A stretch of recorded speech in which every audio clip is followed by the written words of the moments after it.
कामचोर बहू। कांता बहन की दो बहुएं थी, बड़ी कल्पना और छोटी प्रिया। कल्पना का जैसा नाम वैसा ही काम। सारा दिन कल्पनाओं में रहती, न कोई काम करती न कोई धाम। अरे कल्पना बहू, जरा अच्छी सी चटनी पीसते, आज कुछ मजेदार खाने का मन है। पेट में जलन हो जाएगी माँ जी बुढ़ापे में, और वैसे भी मेरा काम करने का वक्त शाम का है, अब प्रिया को ही बोल दो। इतना कहकर कल्पना वहाँ से चली जाती है। कांता कल्पना के ऐसे रवैये से काफी परेशान रहती है। मैं बना देती हूँ माँ चटनी, ऐसा बोलकर प्रिया माँ को चटनी बनाकर प्लेट में खाने को देती है कि तभी वहाँ कल्पना आ जाती है। अरे वाह चटनी, जरा चख कर तो देखो, बड़े दिन हो गए। अरे नहीं बहू, तू तो रहने ही दे चटनी खाना, पेट में जलन हो जाएगी।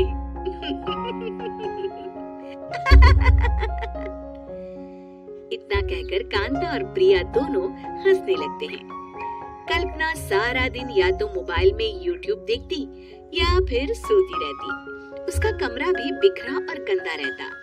एक दिन कल्पना का पति अशोक उससे कहता है, अरे कल्पना, जानवर भी उस जगह को साफ कर लेता है जहाँ वो बैठता है, तुम तो इंसान हो, कैसे इतने गंदे कमरे में रह लेती हो? देखो सारा सामान यहाँ वहाँ बिखरा पड़ा है। ज्यादा अपनी माँ का बोल ना बोलो। हाँ, कमरा तुम्हारा भी तो है, गंदा लग रहा है तो साफ कर लो। पता नहीं तुम्हारे साथ मैं कैसे जिंदगी बिताऊंगा। इतना कहकर अशोक वहाँ से चला जाता है। कल्पना बस खाना खाने कमरे से बाहर आती और फिर से कमरे में चली जाती। इससे कांता बहन काफी परेशान रहती। एक दिन प्रिया कांता से कहती है, माँ, मैं सारा दिन काम करके थक जाती हूँ, आप कल्पना दीदी से कहिए ना कि सुबह और शाम का काम बांट ले। मैं तो अब सिर्फ एक वक्त का ही काम करूँगी। हाँ। अरे तू वो भी ना करना, एक बहू तो कामचोर थी, दूसरी भी आ गई काम ना करने के बहाने लेकर। तभी वहाँ प्रिया का पति रमेश आ जाता है। माँ, मैं देख रहा हूँ भाभी कोई काम नहीं करती, प्रिया सारा दिन घर और रसोई का काम करती है, अब कुछ करो ना माँ। कांता मन में कुछ सोचती है और कल्पना के पास जाती है।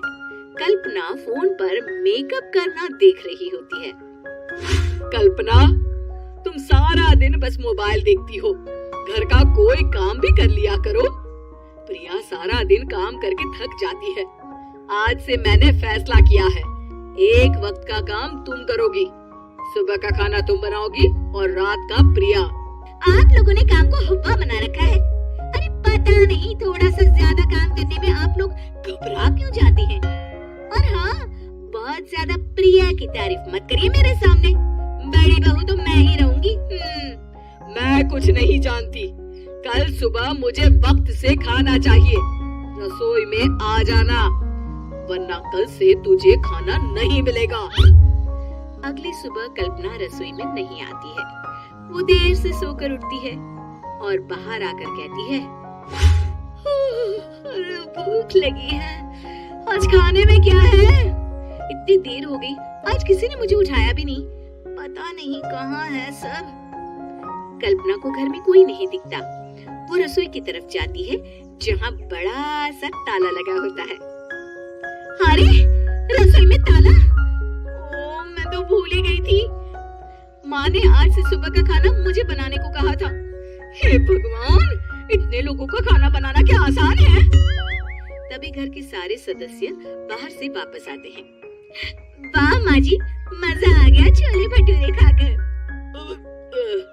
मेरे मुंह में तो अभी भी स्वाद आ रहा है। अरे कल्पना, तेरे भरोसे रहते तो हम तो भूखे ही रह जाते। कल्पना को बहुत गुस्सा आ जाता है। अब बहुत हो गया, आज से मैं अपनी रसोई अलग कर रही हूँ, मैं अपना खाना खुद बना लिया करूँगी।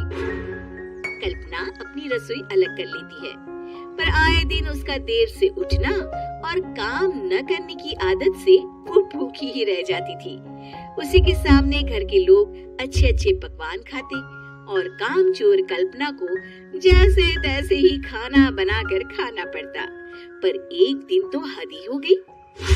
माँ, दीदी आज सुबह से कमरे से बाहर नहीं निकली, हमें जाकर देखना चाहिए। सो रही होगी कामचोर कहीं की, पर तुम कहती हो तो चलो देख लेते हैं उसे। कल्पना कमरे में पेट पकड़कर बैठी होती है। हाय मेरा दर्द, पेट दर्द के मारे मर रही हूँ मैं।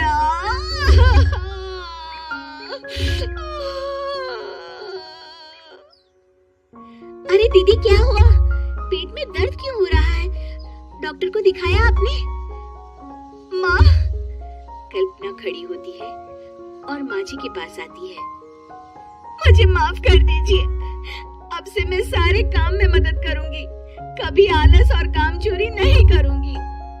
हाँ, वो तो ठीक है, लेकिन अचानक क्या हो गया जो तू काम करने को तैयार हो गई? कामचोर कल्पना। माँ, लगातार बासी और उल्टा पुल्टा खाना खाने के कारण मेरे पेट में इन्फेक्शन हो गया है।